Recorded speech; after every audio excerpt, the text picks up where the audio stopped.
Hello, and welcome to another edition of Investing Basics Challenge. Today is day number 23.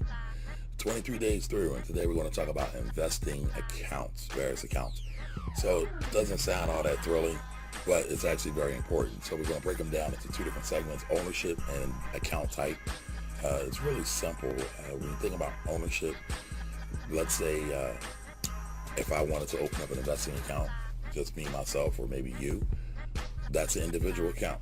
I'm going to make all the trades. I'm going to make all the orders, buy, sell orders. I'm going to put money into an account. It's just me. The other kind of account there is a joint account. So it's me and myself, or you and someone else. Maybe it's a spouse.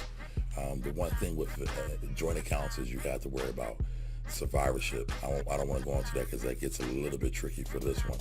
But if you have any questions about it, you could always feel free to reach out to me.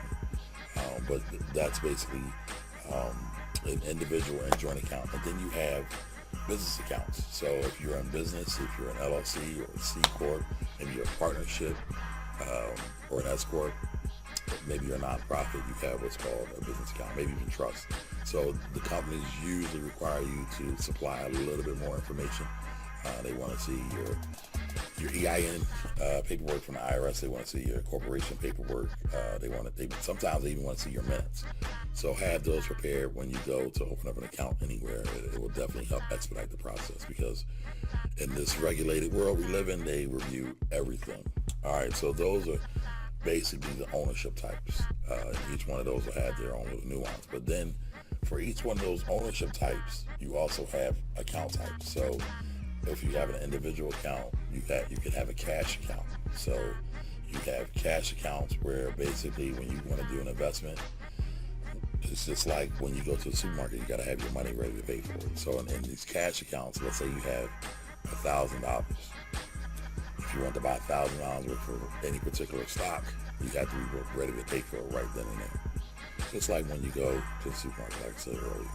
Then you have what's called margin accounts. Margin accounts is like having house credit or even a credit card.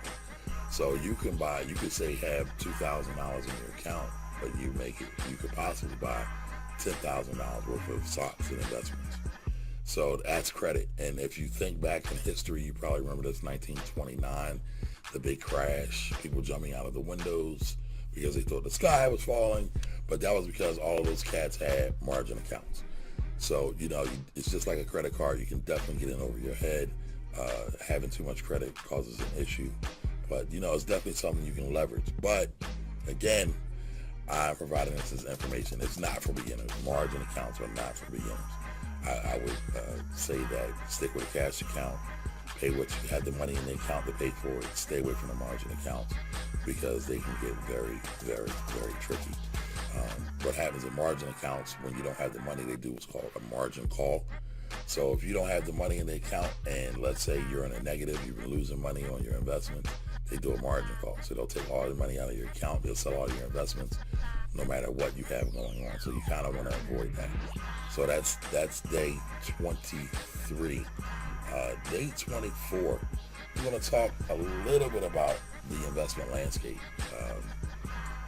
So that's it for day number 23. We talked about different accounts.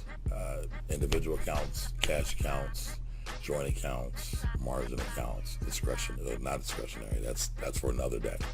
But that's it. Talk to you soon. Bye-bye.